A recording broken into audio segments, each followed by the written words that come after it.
Tim Graham and Friends is brought to you by CTBK, CPAs and business consultants. CTBK is a leading accounting firm with a growing team of accountants and business consultants with roots in Amherst, New York. CTBK pairs every project with a focus on a human connection between its team and the client. For assurance, accounting, taxes, litigation support, and advice on mergers and acquisitions, CTBK is available and ready to solve any issue your business faces. For a consultation or to request a quote, call 716-630-2400. Again, that's 716-630-2400.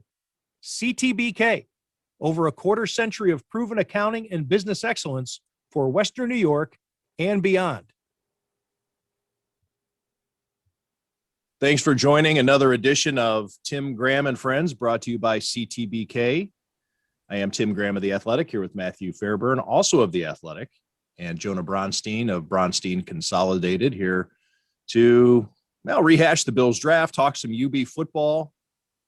The Bulls in need of a new coach after Lance Leipold leaves to go coach Kansas. Handful of players taken, one player taken high in the draft, but a handful of UB players with new NFL homes today. But let's start with what people are thinking about now that we've had a chance to decompress. Buffalo Bills draft, kind of dull. I mean, no fireworks. Who knows if these players make an impact? No guarantees, it doesn't look like. That doesn't mean that they couldn't turn into every down starters, Pro Bowlers, All Pros, Hall of Famers. Who knows? We don't. And so it's hard to grade a draft, but it just didn't seem to have a lot of crackle to it. Not a lot of electricity in this draft. And I think drafting edge rusher twice, to me, and this is just a sentiment, this is just a feel. This isn't any kind of commentary on Boogie Basham or Greg Rousseau, but to draft edge rusher, first and second round, just kind of undercuts either player, because it seems as though Brandon Beane is saying, we're not sure if either of these guys are going to do it. So we're going to need an insurance policy. And AJ Epinesa, it kind of undercuts any kind of excitement you may have had about him. So it's hard to be excited about any of these three young edge rushers, just with how it unfolded. Matthew, what's your thought? I know you've been thinking about it more than most with all the words that you've been producing for The Athletic on this draft. Yeah, this draft to me was looking a year into the future as opposed to at this season, where you're right, there wasn't a lot of sizzle. There wasn't that pick that makes you think that guy's going to make an impact and make this team better right away. I think it was more looking at, okay, Jerry Hughes and Mario Addison in the final year of their deals, finding a way to plan ahead and anticipate needs. I was reminded, because as the draft went on, I think there was a growing sentiment on Twitter, hard to trust Twitter as the end all be all, but there was a growing sentiment of like, what are they doing? What's up with this draft? And people were getting kind of frustrated. And I was reminded of Brandon Beane saying a few weeks ago when I was working on that story about the 2018 draft, saying after he left the press conference, after picking Josh Allen, he thought he picked the worst quarterback ever based on some of the questions. There was two or three questions about Josh Rosen, a question about the fans being a little upset about the pick, a question about Josh Allen's accuracy, another question about his accuracy. And Brandon Beane, turned to Derek Boyko and said, like, man, I must have just picked the worst quarterback I could have picked. And I mentioned that to say what you said off the top. We don't really know. If Greg Rousseau and Carlos Basham turn out to be really good players, it will look like a really smart move to plan ahead for the losses of Jerry Hughes and Mario Addison. What I find interesting is that he mentioned Greg Rousseau and Basham are probably left defensive ends in their scheme, which I thought was probably AJ Epenesa's best fit as well. And so something's got to give. And I think what gives to me as I look at it, this is before we see these guys on the field or before training camp, any of that, but almost every single one of their defensive ends is a guy who can move inside. They mentioned that with Epinesa, with Rousseau, with Basham, and Addison did the same thing last year where you can kick them inside on passing downs. It's almost as if each one of these guys can be a backup for Ed Oliver in some way. And maybe that means you don't need a backup for Ed Oliver. You know, you've got Star Latulippe, you've got Ed Oliver, you've got Vernon Butler who can play both of those spots. And then you've got all these defensive ends who can just kick inside on passing downs. They said in nickel situations. Well, that's a hell of a lot of your defensive snaps. So maybe they're going with more of a ambiguous defensive front, right? Where they're just looking for guys that can get after it and they'll move them around and put them wherever. And if the thing about the Boogie Basham pick that's interesting is Brandon Bean claims they had a trade, you know, in place to move down if Basham wasn't there. That kind of strikes me as a good place to move down anyway. The best player on your board is a position you just picked. A bit of a luxury to double dip at the position. Could have moved back, got more picks, but they decide to go all in on pass rushers, some guys who can maybe finish. I know there's a lot of people pointing to the pass rush win rate was very good for the Bills last year. I don't think anybody would accuse the pass rush of being effective against the Chiefs in the AFC Championship game because it wasn't. They didn't finish. They didn't get the quarterback down. Pass rush win rate is ESPN's metric for that. Frankly, I don't know exactly how they figure it out. Jerry Hughes, yes, he beats the offensive tackle quite a bit. Some of the other guys, you know, Quentin Jefferson apparently graded really well in that area, so well that the Bills decided to release him. So I don't know if that's the metric to use to say they didn't need to do what they did over the weekend. If these guys can finish and make a few big plays, I think people will forget about it. You know, going 2 offensive tackles right after that basically meant the first 4 picks, which are the picks that are basically going to make an impact. You know, 6th, 7th rounders aren't going to do that right away usually, unless you're going for specialists and niche positions like kicker, kick returner. So you're looking at the first 4 picks as a Bills fan and thinking, well, not this year, you know, like not these guys aren't helping us this year. Almost like a hockey draft in that respect, right? Where it might be helpful. You know, we always talk about the crossover of fan expectations. Maybe fans should look at this like a hockey draft of, you know, maybe a year or 2 down the road, they'll see the real benefit of these picks. I think that's how drafting is supposed to go when you have a competent, well-run team and an organizational structure that's been in place for multiple years. They filled all the holes that they felt like they had in free agency and previous drafts and developing some players. And now you're at a point where you should be drafting the best players available at each spot in the draft, each round, regardless of position, and then developing them and not expecting any of these players to make big impacts and have big roles as rookies. So I don't think there's really much of a problem with the players they selected and the positions they play and not filling some of the holes that the draft nicks and not having that sizzle that people would have wanted if they took a running back or a big tight end or something like that. As far as taking 2 defensive ends and 2 offensive tackles with the first 4 picks at positions where you don't really pencil them into starters right away, I wonder, and maybe Matt can break this down, how does that put any strain on them from a roster, from keeping 53 guys? Or is there real spots for all of these draft picks and Epinesa and different guys that they've drafted in past years to all make the team right away? That's going to be the big question, I think, because like I mentioned, you almost the way I went through it when I went through their depth chart after the draft was trim at defensive tackle to make room for some of these defensive ends that apparently can play defensive tackle in passing situations, which is a lot of situations anyways.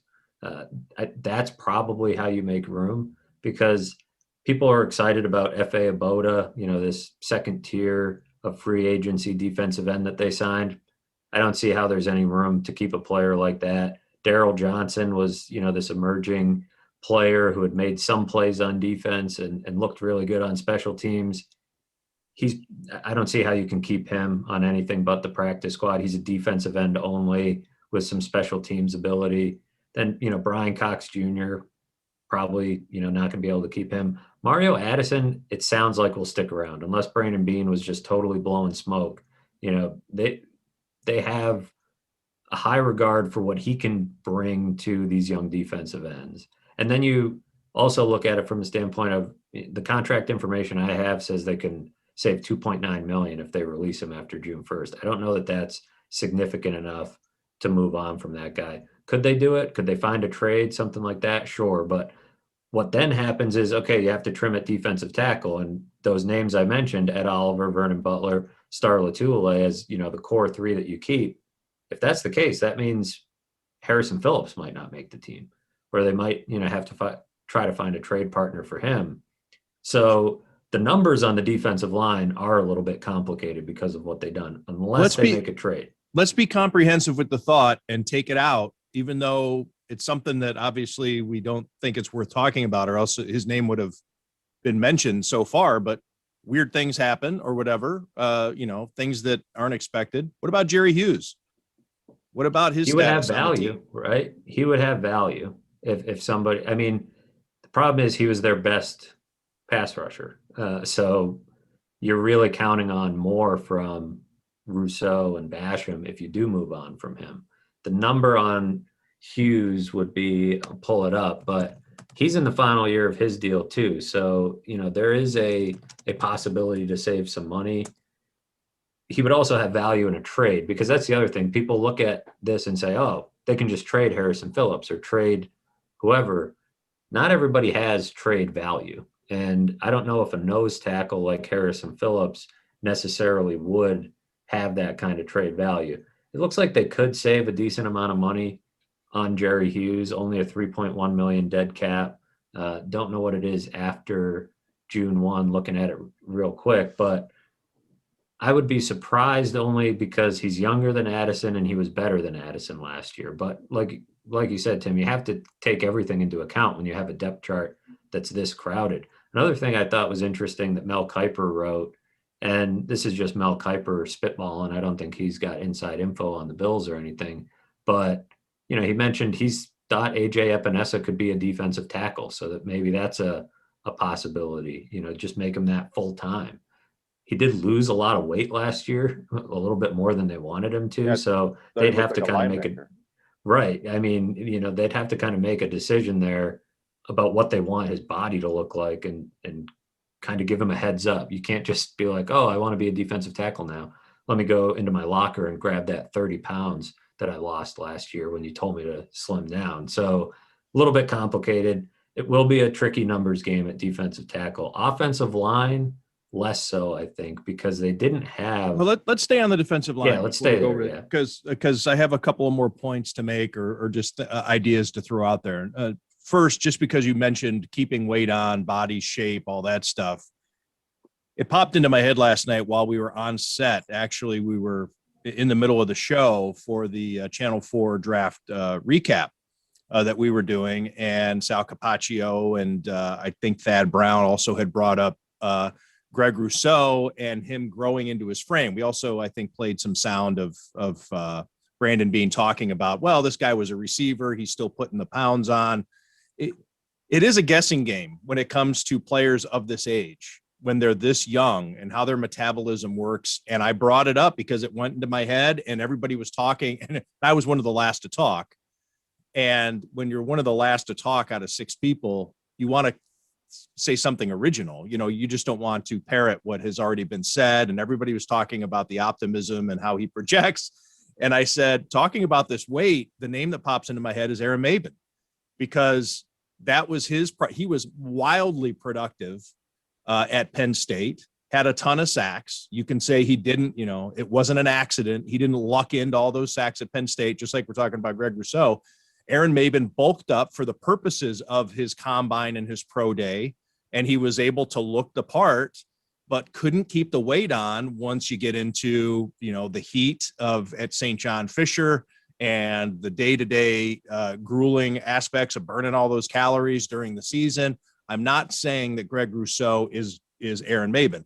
I'm just saying that these are the types of things that you still don't know.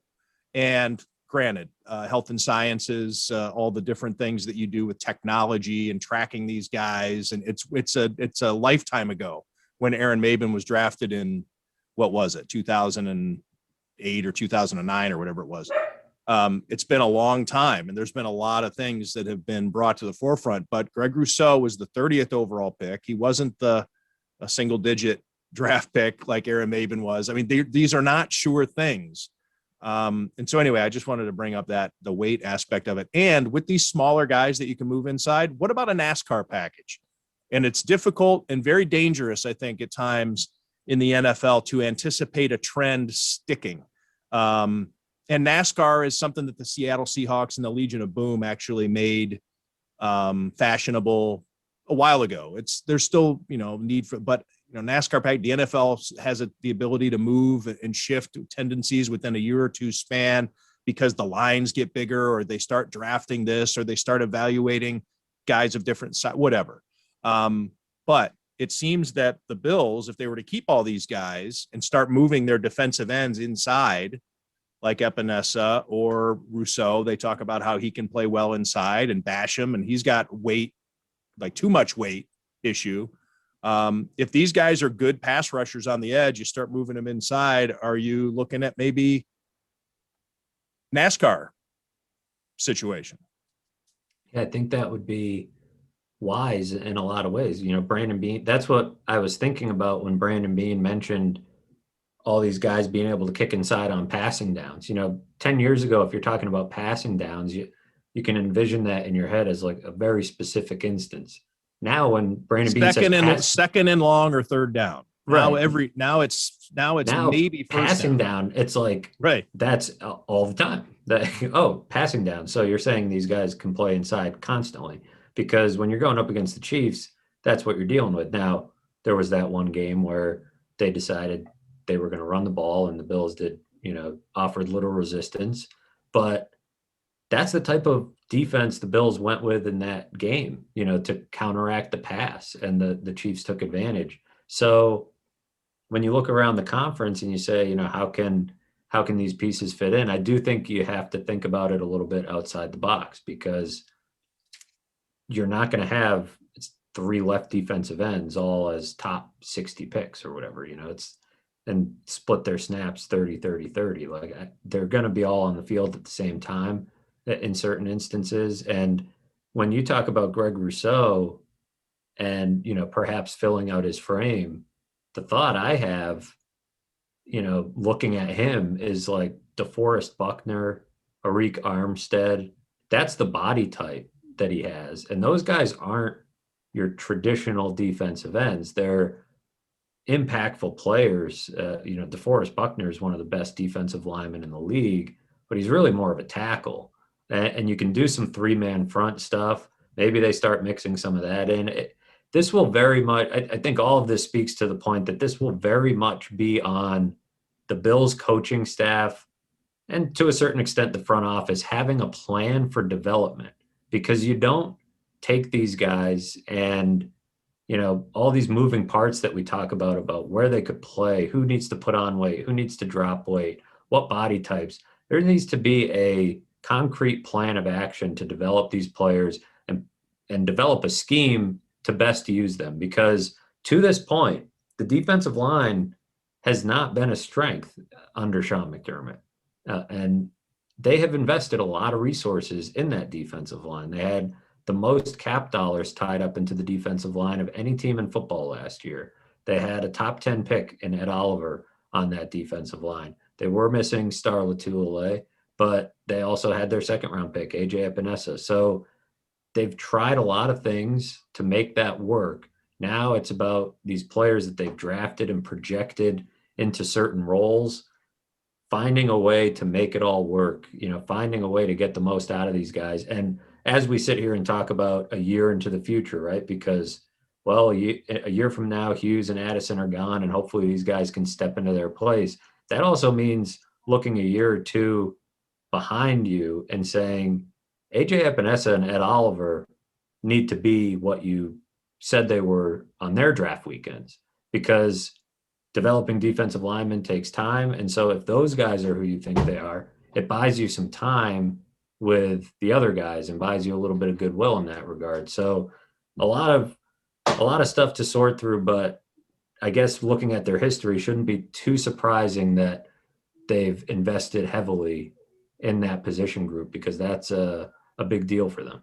And if you look at it maybe a year or two down the road, with people adding weight, losing weight, et cetera, development, there might be a configuration where they've drafted a full front seven of guys, 6 of them in the top 3 rounds, 2 in the first, 2 in the second. I don't know if you really can put all 7 on the field at the same time right now with the way they play or the skill sets they have, but there might be a package or a way where that can happen. And then they drafted Tre'Davious White and some other corners and safeties. I think ultimately you do probably want a defense full of guys that were your draft picks that you developed and you built the system around the talent that you have and you cultivated. That's probably the ideal for Sean McDermott in this defense at some point in the next few years. And they did that with, when they had Lorenzo Alexander, they found a role for him. They didn't necessarily have a perfect Lorenzo Alexander comp in Carolina, but they found a few different roles and made it one role for Lorenzo Alexander. He leaves and people think, man, they got to find their next Lorenzo Alexander. It's like, not necessarily. It might take a couple of guys to be Lorenzo Alexander. Same goes for Shaq Thompson, who they had in Carolina. They haven't had a perfect Shaq Thompson comparison here, but Dean Marlowe's done some of that stuff. They have Matt Milano, who kind of makes it unnecessary to have a Shaq Thompson. And Shaq Thompson was just a player that they loved and decided to make a role for. It wasn't, we have this role and we need Shaq Thompson to fill it. It was, this guy's a really good player. Let's figure out our scheme and make it work. And I think they're going to have to do some of that, to your point, Jonah, with this defensive line. Where I think Bills fans might be nervous about this draft is, and I know that I'm skipping ahead. We were going to talk about the offensive line, but I think it's similar vibe, right? We're talking about guys that are drafted for the future, is that the Bills needed to get better. If you're talking about flirting with the Super Bowl, getting onto the doorstep like they did, and then getting smacked down by the Kansas City Chiefs, Bills fans and the organization were that close, but there's an obvious gap that needs to be filled.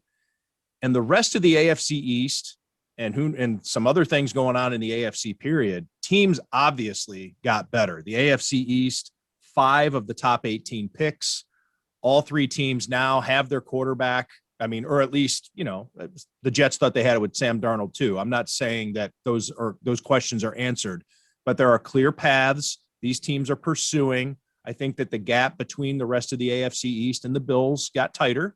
I still think that the Bills are the favorite to win the division again. But it's not going to be as easy as it was last year. The Chiefs, with their reworked offensive line, they got a lot better. And yet the Bills are rolling it back. They are drafting guys, and that's kind of where you're handcuffed into doing it. Didn't have a first-round pick last year. This year, you're stuck at 30 unless you want to start dealing future first-round picks.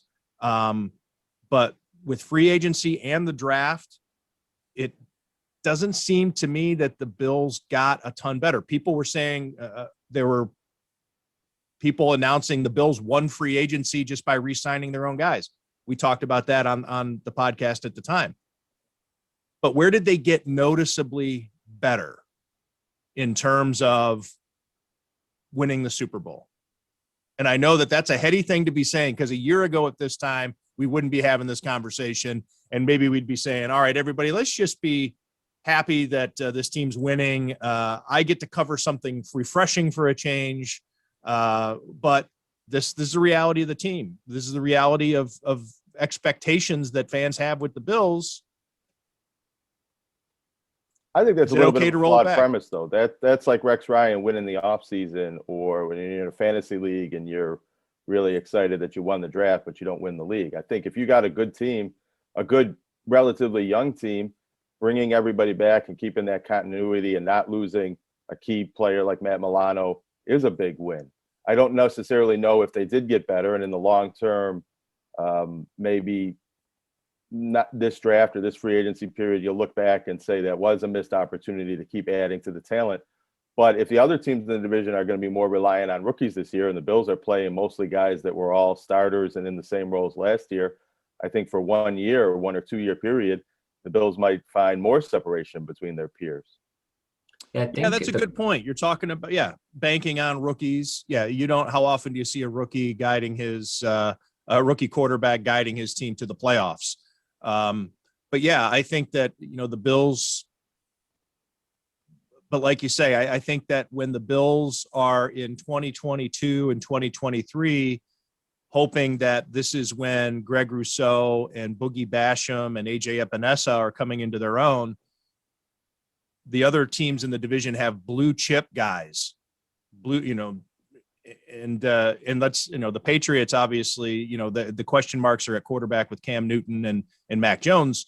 But the Patriots defense has been built incredibly well. And so, I think that betting on the guys that the Bills are betting on to help them bridge to the next step don't seem to be nearly as impressive to me as the people who the Jets, Dolphins, and Patriots have.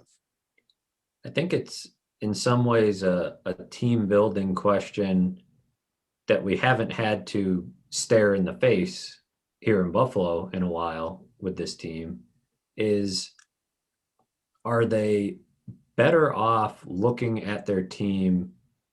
Are you better off as an NFL team in general, keeping your team in the mix? And we're not talking like in the hunt here. We're talking in the mix. Like, I think everybody would still agree the Bills are one of the top 4 teams, top 4 contenders in the AFC. Are you better off staying in that mix as long as you possibly can, hoping that 1 year you catch all the breaks? Because you need that to happen to go on a Super Bowl run, whether it's staying healthy, running into the right matchups in the playoffs, all that. Or would it be better to, what was the alternative for them this year? Because they were hamstrung by the salary cap. They could have let Darrell Williams walk or Matt Milano walk and reimagined what their team looked like. Let John Feliciano walk, draft a guard at some point, and figure out a way to reconfigure the pieces to better contend. But this weekend, once they got to this weekend, you can get yourself into a dangerous spot when you think we are one player away. Like Jonah said, a rookie. Is the rookie going to be the one to get them over the top? And as you mentioned, Tim, there's only so much they could have done to get higher in the order. Now, were there more short-term needs that they could have addressed, in the second and third round? Absolutely. I don't think that's debatable. Going for a second edge rusher instead of a cornerback or a receiver or a running back or a tight end, or same in the third round, all those positions that you could see those players getting on the field early. That's where I think, you could argue that they could get better in the short term, but taking the long view and saying we want this team to be competitive as often as possible for as long as possible, and maybe 1 year they catch a break. It's a matter of philosophies. I know there's a lot of fans out there that say, screw it, you've got the window open right now, go for it. And that's fine. But I remember when the Jaguars were a Derek Harvey away from winning the Super Bowl, so they traded all the way up to number 8. Or the Falcons were a Julio Jones away and traded all the way up to get Julio Jones. Almost ended up working out for one Super Bowl that they made a run to. But, if you want to continue to build a healthy team, for the long term, I don't totally disagree with the direction they went, but it is very much, I think as Jonah mentioned off the top, when you have a team like they have, that's good, the roster, but then you also have a front office that feels empowered and feels safe in their jobs. You can do stuff like this. It's a luxury that not a lot of teams in the NFL have. You can say, we're going to take these guys, and if a couple of years, 2 of the first 4 picks are starting for this team, that's a pretty good draft. And as long as those players are good, I mean, starting alone doesn't make you good. But if 2 of the 4 are pretty good players, I don't think anybody will be too bummed out about it. For the record, the Bills are tied with the Rams at 12-1 as the third best favorites, according to betonline.ag. Those are updated today. Those are post-draft odds. And you say, well, really, how much is the draft going to move the odds for winning the Super Bowl this season? I will say that the Denver Broncos have gone from season-ending Super Bowl odds of 75-1. Then on March 29th, they were 50-1. And now they are 25-1. And gee, I wonder why that is. It's because people are projecting Aaron Rodgers to the Broncos, which would, I'm sure the Bills don't need that. Although coming out of the AFC West or the Raiders, there's a possibility. There's talk of maybe the Raiders. Raiders are still 66-1. I'm looking on DraftKings as you mentioned that they're same odds as like the Giants, the Eagles, and not that much worse than the Jaguars. So maybe that's the value play, considering if that's the boost that the Broncos get because of the assumed potential deal. If the Raiders are as much in the mix, maybe there's a value play there. It was interesting to see what the Tampa Bay Buccaneers did. They had, they rolled a little, they had some dice rollage going on. And let me bring it up just so I have all the different picks here. But Tampa Bay, they drafted 2 picks after the Bills, of course, as the Super Bowl champions. They went 32 and took Joe Tryon, who is, he was your boy. Yeah, he was the guy that I projected to the Bills. Greg Rousseau, I mean, not a lot of people had that. Even when they're lumping together players that the Bills might consider as edge rushers, I read articles that didn't even mention Greg Rousseau's name. So that happens, I guess. But especially when you opt out of the past season, maybe out of sight, out of mind.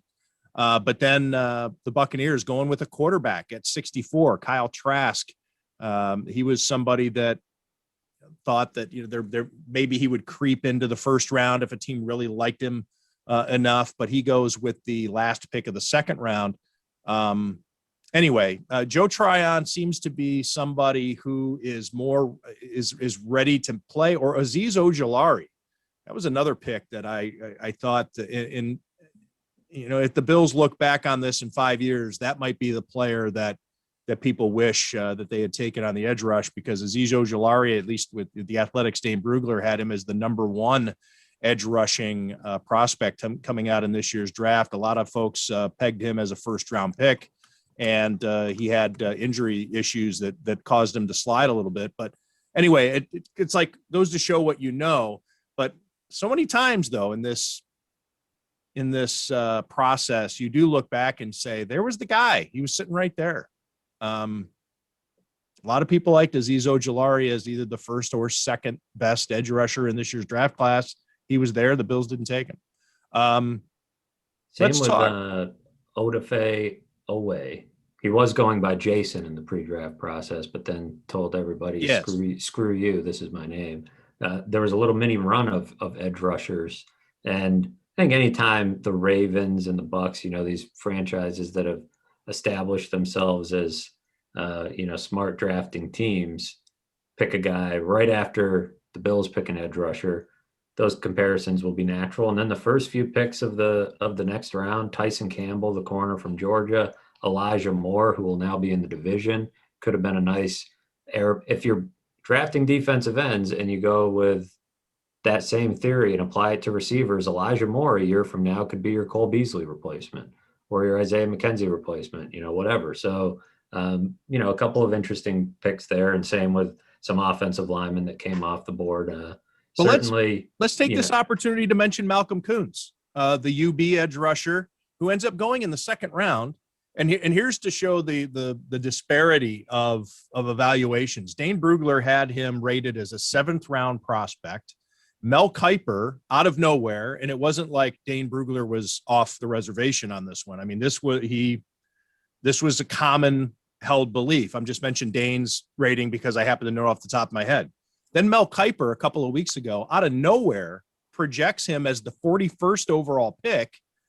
And people were thinking, where did this come from? And sure enough, Mel Kiper was close. He ends up as a second-round pick to the the Las Vegas Raiders.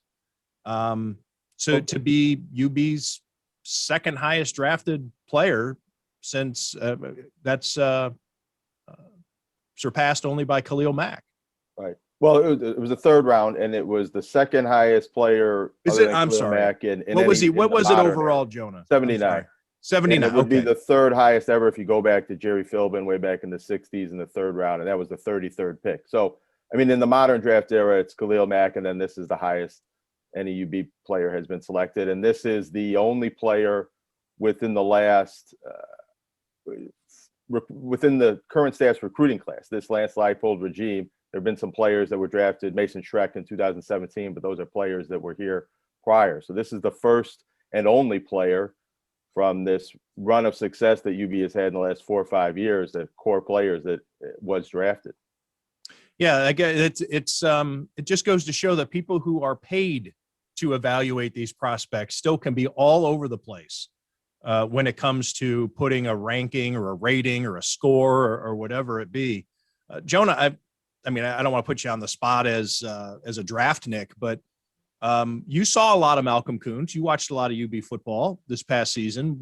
As you're watching him play, how did he stand out to you? He was the most draftable player on the team, at least at the beginning of the season and through the season. He was the best pass rusher that UB had and the best pass rusher in the MAC, one of the best pass rushers over the last few years. That type of player usually gets drafted and sometimes gets drafted pretty high. If you go through UB's history, going back multiple coaching staffs and rosters, defensive end, edge rusher has been their best position as far as producing NFL talent. Khalil Mack being the star of that, but not the only one. Stephen Means, Trevor Scott was drafted by the Raiders about 13, 14 years ago. The thing with Kuntz is he was injured during the pre-draft process. I don't know exactly what he got in before getting hurt and what he missed, but he didn't participate in the pro day, couldn't do some certain workouts and things like that. I don't know how that affects Dane Brugler and some of these draft nicks evaluating a guy that maybe they didn't get to see in the spring in the same way. Or you're also talking medical stuff. Maybe certain people evaluating the draft thought Malcolm Kuntz shouldn't be drafted or shouldn't be drafted high because of that injury or because of different injuries he might have had. And the Raiders and Mel Kiper weren't as concerned about the medical. So I think I'm not surprised that Malcolm Kuntz got drafted in the third round, but I also wouldn't have been surprised if he slid and got drafted much later. There was a wide disparity between him and really all these UB players. Jared Patterson, a lot of people thought would be picked. Some people thought would be picked very high. A lot of people thought he would get drafted at some point. He doesn't get drafted. Coyote Awasika was an All-American, an honorable mention All-American and a Pro Football Focus star the last couple of years for UB. I thought he would get drafted. He didn't get drafted. You go back a couple of years ago, we were all pretty certain that Tyree Jackson and Anthony Johnson and some of those guys would get picked, and none of them got drafted. So the UB players, Malcolm Kuntz aside, haven't really been real attractive to the NFL teams and the NFL scouts over the last few years. But Malcolm Kuntz, and I think a lot has to do with the position he plays and the skill set he brings, was a player that, Mel Kiper and the Raiders at least thought was worth drafting rather high.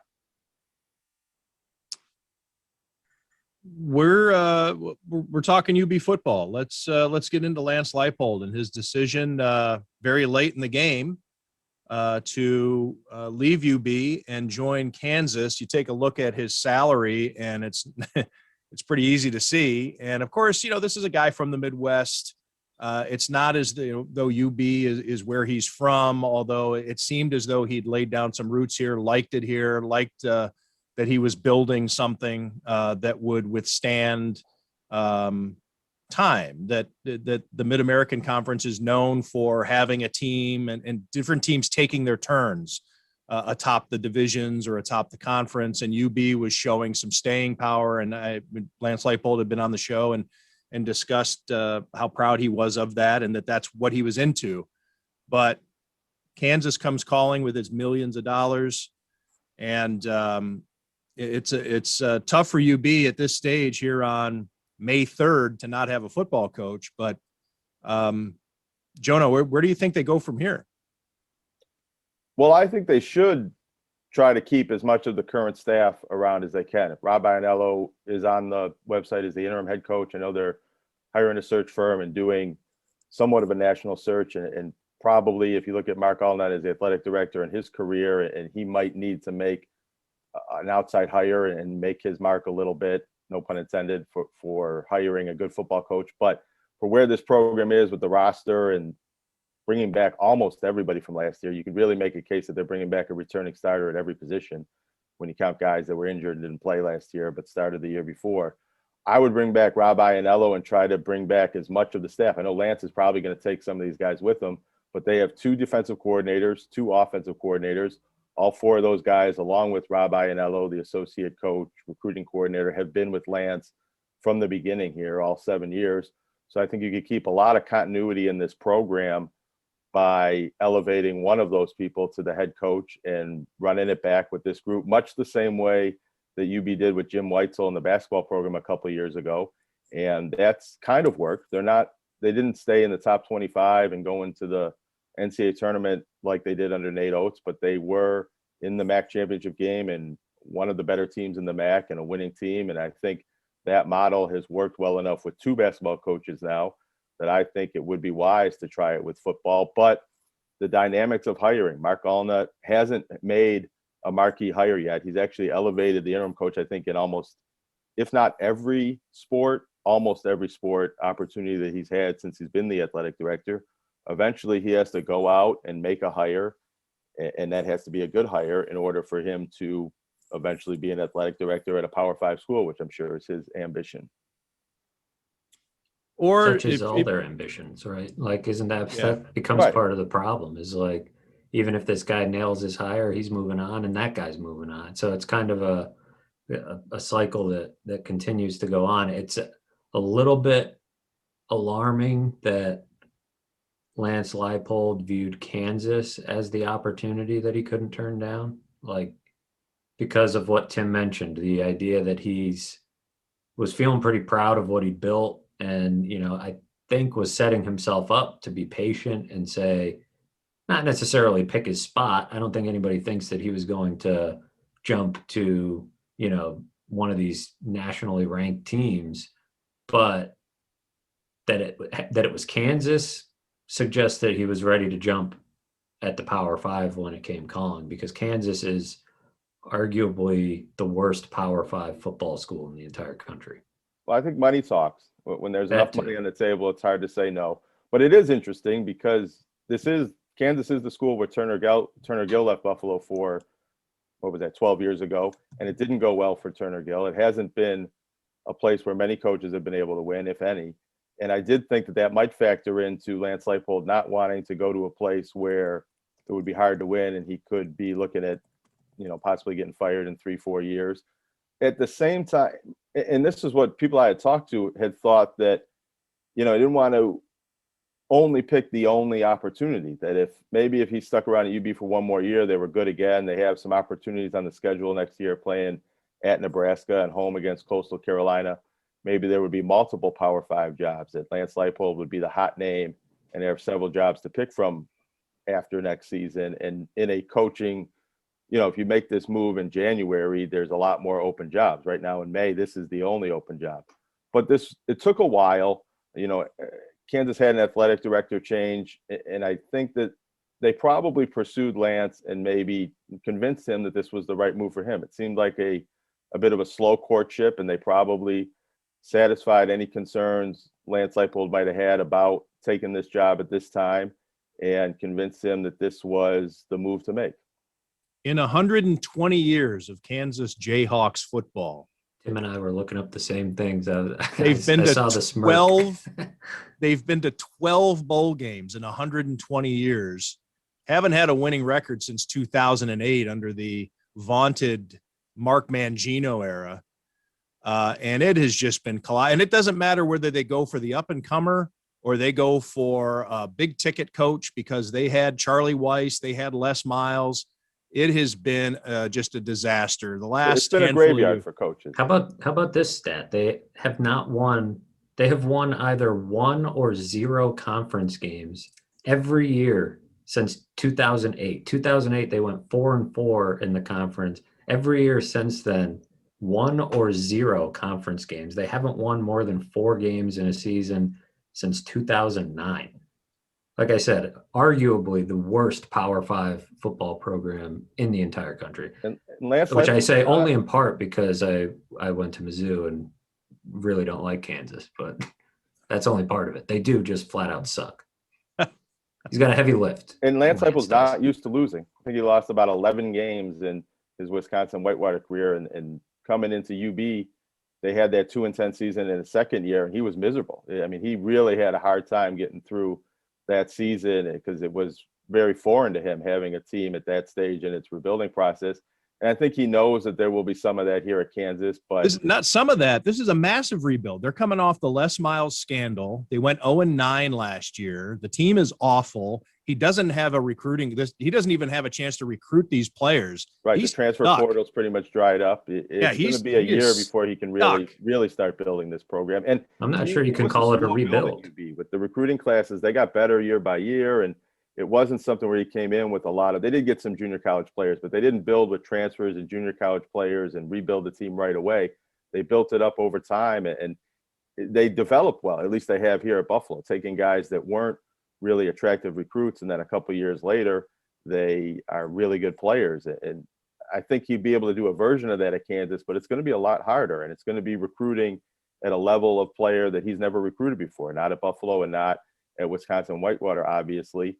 And I did think it was odd that Kansas, the connection with Turner Gill, it's not just that they're both UB coaches. Turner and Lance coached together a little bit. They know each other from that Nebraska connection. They were both, I think Turner Turner played there, obviously, and they were both on the staff at certain points in time and also coached there at different points in time, but they know each other. And I thought maybe Turner Gill might advise Lance Leipold that job didn't go too well for me, and I don't know if I'd recommend someone like you going there right now. Yeah, Matt, you were saying it's not a rebuild. It's what? No, you can't rebuild if something's never been built before. Oh, I mean, right. Yeah. It's like it's a build. Like you need to build it from scratch. They've had 3 winning seasons since they joined the Big 12. They had the one good year under Mark Mangino, where Todd Reesing and all that, and Chase Daniel was lighting it up for Mizzou, and they had the greatest game ever at Arrowhead Stadium and all that. Other than that, Kansas has been awful. It's a basketball school. Any school that has Division I football is a football school inherently due to revenue, but that's one of the few that you could say basketball might pull in more the way the football team plays. That might be part of what attracted Lance Leipold. He has said that he liked coming to UB at a place where they didn't have a track record for winning consistently and building a winner where some might have perceived that somebody couldn't do that, or especially a coach coming from the Division III level. I think he likes proving people wrong in that way. And there's maybe something about this Kansas opportunity. And that's probably what the athletic director, Jeff Long, sold to Lance Leipold, that he'll gain a lot of whatever you want to call it, respect and pride and admiration if he is the first coach that can build a consistent winner at Kansas, as difficult as that might be. It reminds me a little bit of Nate Oates going to Alabama as well, too, is that Alabama was never really much of a basketball power, but they were such a great football and softball and other, football being the big one, obviously, programs, to where it was like, well, there is potential here. If we just do this right and we get the right institutional support, the basketball program can be just as good as the football program. And maybe that's the sales pitch from Kansas, that this football program, there's no reason it can't be just as good as our basketball program if we just get the right coach and the right philosophy and the right support from administration. Here's a fun one. I was looking up Mark Mangino because I was trying to figure out why that ended, because it looked like he had, Kansas got a little into itself there. They were like, oh man, only 7 wins, you're out of here. Whereas now I think they'd build a statue for someone with 7 wins. And this stands out in Mark Mangino's Wikipedia entry. He is the only coach since the end of World War II to leave Kansas with a winning record. So that's what Lance Leipold is up against. But you're right, John. I was going to say he's kind of pulling a Nate Oates, going to a school that, you can kind of build with low expectations and behind the scenes while everybody pays attention and puts the big expectations on the other big program in the athletic department, and maybe it'll work out. But anytime, Kansas has made some real splashy coaching hires, and as Tim mentioned, none of all different shapes and sizes, and none of them have really worked out. What do you guys think about UB as far as bringing all these players back and it being late in the game? The spring practice is already over. Do you agree with me that they should probably hire from within to keep the continuity and the momentum going, at least in the short term? Or is it sort of like with the Bills in their draft? Do you just go and find maybe more accurately with we could compare this to the Sabres. Do you get the best coach that you can and not worry about the timing and how it fits this roster?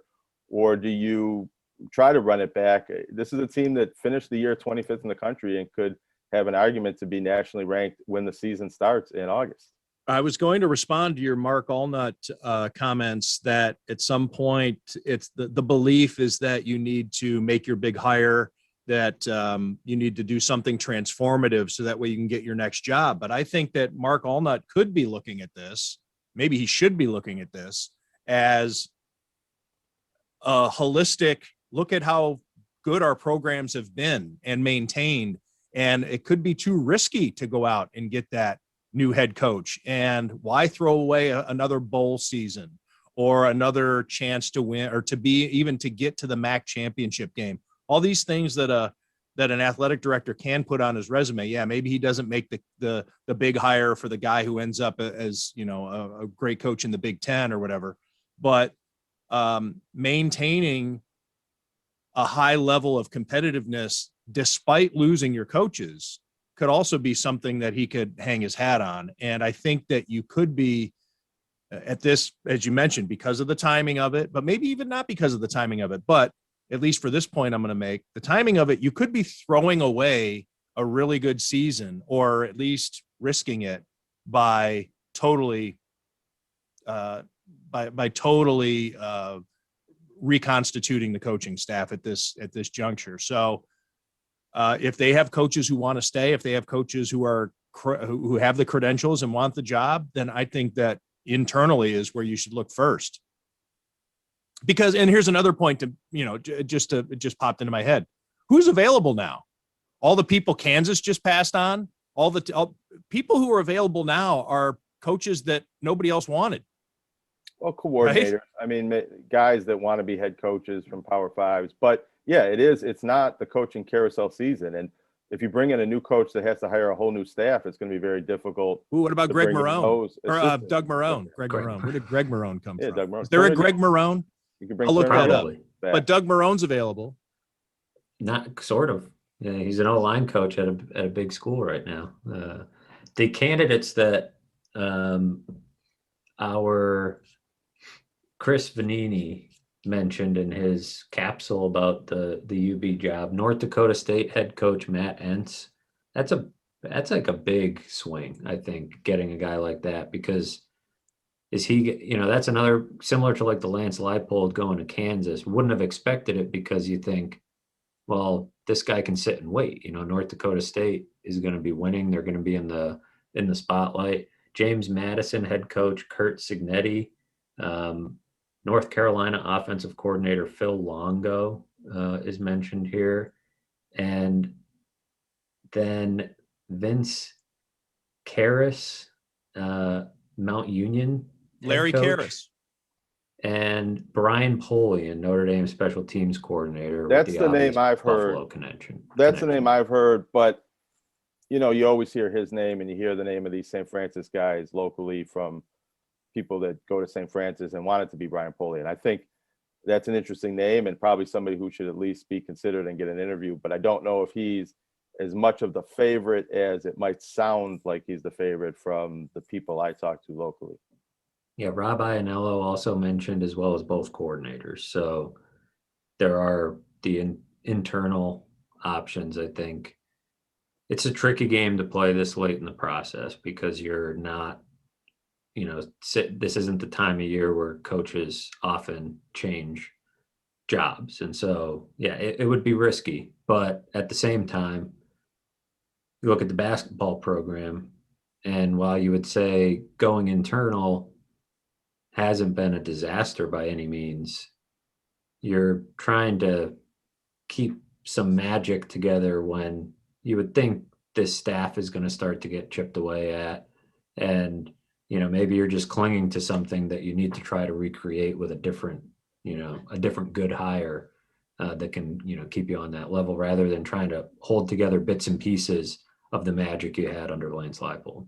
I just wonder how much of this has been maybe set up, even if it doesn't go that way. You got Rob Annell has been the associate coach from the start, all 7 years. You haven't had two coordinators the whole time, but you had two guys elevated to be co-coordinators over time. So now it really does set up for Lance to leave and take two coordinators with him, but leave behind a head coach with two coordinators and other members of the staff, so that Lance leaves and brings somewhat of the same staff with him and also leaves somewhat of the same staff in Buffalo. It's almost a win-win from Lance Leipold and his staff's perspective. That's probably how he would like it to go. Well, it's certainly a win-win for Lance Leipold because he got a big fat contract and a whole lot of money from Kansas. So very good for him. Well deserved. And that's guaranteed. If you get fired after 2 or 3 years, they keep paying you in year 4, 5, and 6. So that's a big payday, a big windfall for Lance. Yeah, you get to join the club of Kansas coaches getting paid not to coach. Right. I think there's a similar club here locally. Yeah, they golf with the Sabres coaches. For the record, there is nobody whoever Greg Marone is, and that name creeped into my head yesterday while I was on the air. I went to, so I don't know where Greg Marone came from. There's a guy, the founder of Marone and Marone, and I didn't want to click on his LinkedIn page to find out what kind of business Marone and Marone does. But while I was doing the show yesterday with Channel 4, I went to call, I was going to say Brandon Bean, and it popped into my head, and I was going to say Greg Brandon. Like, where the hell does that come from? How do your mind works? Like, I'm talking about football draft picks, and I'm picturing Brandon Bean in my head, and I mean to say Brandon Bean, and Greg Rousseau. I said Greg, but all right, that could be my out. Because I actually said the word Greg on the air. I could say, all right, but that's not what I said. I was going to say Greg Brandon, and I caught myself halfway through, and I'm thinking to myself, what the fuck? How does this happen? Anytime you say Greg, I think of our friend at Elmo shouting at us from across the bar like this every time he has something to say. Well, it gets loud in there. All right, let's put a bow on this. Any other thoughts on the weekend? We've had a chance to digest it. We've had a chance to digress from it. I mean, I have no real thoughts, but this is the Sabres' last homestand of the season tonight and tomorrow. All right, let's talk for at least a couple of minutes about Don Granato. Just a couple of weeks ago, we were talking about how, it seemed right, but now I think people are like, hey, where's that national coaching search at? When do we get started with that? Yeah, all of a sudden they're hoping the money turns up under the couch cushions to do one of those, because that's sort of what we cautioned, right? Is that this guy looks great compared to one of the worst coaches in NHL history that has walked through this building before him. So it becomes the same question that we've asked every Sabres guest that's come through here is, does it matter? Because is it just going to be a financial question? And if it is, then maybe it doesn't matter. And he ends up getting the job after a thorough and expansive search. They found the best coach just happened to be sitting right in the office next door and willing to do the job a lot cheaper. And I think you have to evaluate him based on the process and some of the, not so much on the results and the score of these games and whether they're winning or losing, but how are they playing? How are the players reacting? How some of the younger players seem to develop, even if maybe they've taken a step back, Casey Middlestat and Rasmus Dahlin and some of these guys. I thought a couple of weeks ago that the roster seemed to respond well to Don Granato and the coaching change, and that was a big, as Tim likes to say, feather in the nest for Don Granato being the coach next year. I don't know if that, I feel as strongly about that now 2 weeks later, but that's still something that inside the building, Kevin Adams should really be evaluating, who's the right coach for these players and this team, because they didn't blow up the roster. They didn't trade Jack Eichel. And maybe Don Granato has shown that he does deserve a full season with Jack Eichel and healthy goaltenders and a little bit of a reshaped roster for his system before they make the big. I see. I've always thought that you blow it up and you hire a new GM and a new coach and a new president and maybe even trade Jack Eichel. You bring in a whole new regime to make all these big decisions. That's the move to make. And if you're not ready to go all the way with that right now, then bring Don Granato back for another year, see how it goes, and make that big sea change a year from now. Yeah, it's different than the conversation we were just having with football coaches, especially college football coaches, where you're locked in for a while. Hockey coaches, you just move right through them. And unless there's a financial aspect to it, yeah, Don Granato could be back next year and stick around for 6 months. So who's to say? The other aspect of it, too, is we are not privy to what's happening behind the scenes regarding Don Granato, how he's working with Kevin Adams, the bunker mentality that happens when you're in these situations. The Pagulas might love him similarly to when they were forced to fall in love with Russ Brandon and Doug Whaley after Doug Marrone quit on him ran away with the money. And I think, based on the information I had at the time, that Russ Brandon and Doug Whaley were probably gone prior to that decision that Doug Marrone made. Bill Polian coming in, all that stuff. But then the Pagulas were forced to rely on Russ Brandon and Doug Whaley down there in Florida as they were going through the coaching search, and they warmed up to him. And the Pagulas, I think it's fair to say, are easily impressed. And as long as Don Granato, I think, has open communication with the Pagulas, with Kevin Adams, I'd still consider him the front runner because he has the access and he's talking to them and he's explaining himself on a day-to-day basis. You have an interview with Terry and Kim Pagula, you get to explain yourself once over the span of however many hours you're doing the interview, 5, 6 hours, whatever. Maybe you break for lunch, maybe you stay overnight, you come back and you do it again. But Don Granato is talking to them every day, explaining every decision, explaining how he would do this. So, but I would definitely say that the sheen has worn off. The idea of Don Granato being the obvious decision to keep the job. And Kevin Adams might want to be careful. This isn't really the best move for the Sabres, but for Kevin Adams, he might not want to hire a strong coach with a veteran background and ties around the league who might come in here and win a few games next year and then decide to convince the Pagulas that either he should be the GM or he should bring in his guy as the GM. I think there's a lot of potential for that happening if Kevin Adams hires a coach who has the hammer. Right? I think if he brings back Don Granato, Kevin Adams still has the hammer, at least over that part of the organization. Excellent point. Excellent point. Guys, thanks for doing this. I think we touched most of the bases. It's getting to be almost NBA playoff time. So we'll have to put together that kind of show. Yeah, we'll have to have Jerry Sullivan to come on and talk about his fantasy basketball team in the championship finals. I was excited about that, texting me at all hours of the day. Nobody wants to hear anything about anyone's fantasy team, let alone Jerry Sullivan's. Yeah, you're right. But you know what? We're an hour into this podcast, so if people are still listening, maybe they're interested in anything we have to say about it. You're right. Yeah. Anything we say, they may be interested in at this point. Right. You're right. You should tell your coffee story. People might get a kick out of that. It's like a science experiment. As soon as I stop recording, I'm going to go check it out. So I try, we have a new coffee in the house, but it's Maxwell House. It's just in a different package. And I went to make my pre-podcast coffee, and I make 10 cups, and it's the little cups. So, don't judge me. Fairburn thought I was injecting it. Wasn't judging. I was just worried about you. Yeah. And I also teach my class at Canisius on Monday nights, and I like to have some coffee. So I was going to make the 10 cup pot.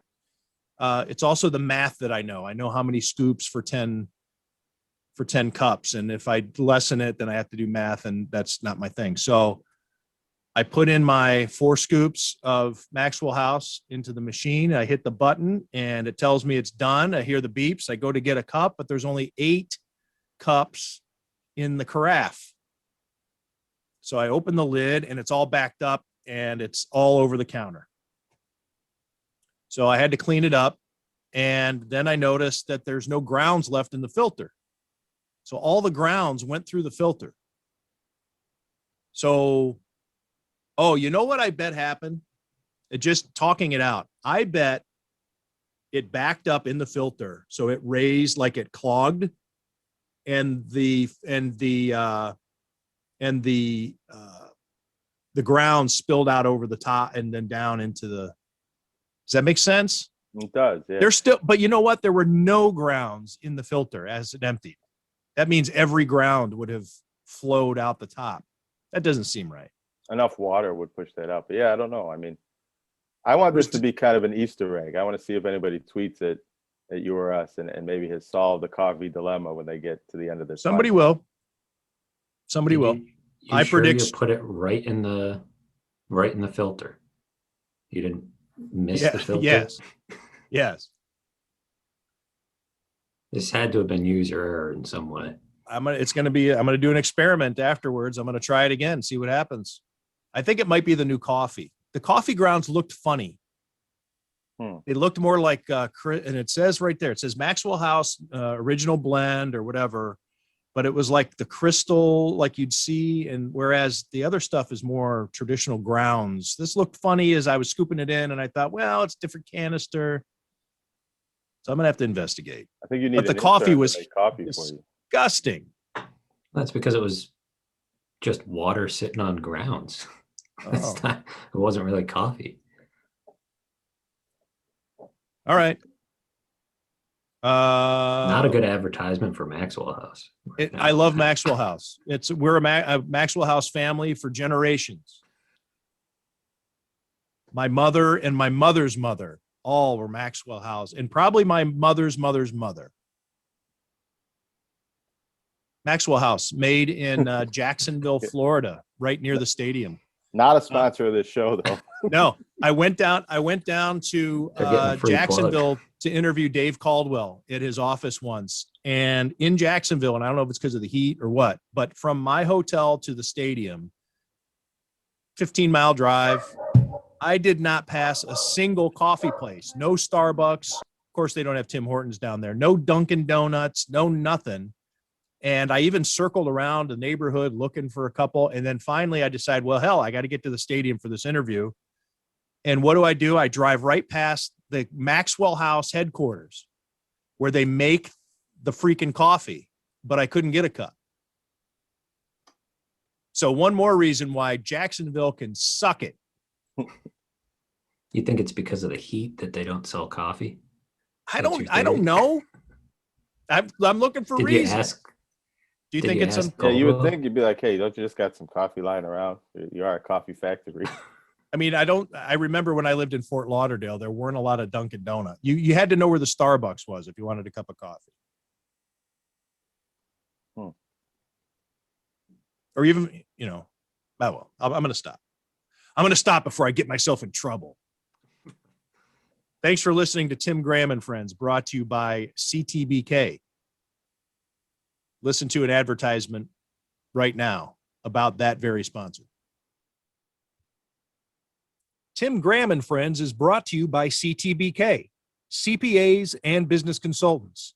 CTBK is a leading accounting firm with a growing team of accountants and business consultants with roots in Amherst, New York.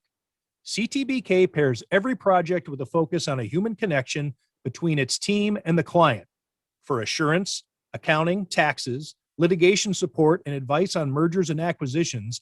CTBK is available and ready to solve any issue your business faces. For a consultation or to request a quote, call 716-630-2400.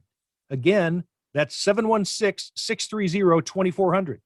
CTBK, over a quarter century of proven accounting and business excellence for Western New York and beyond.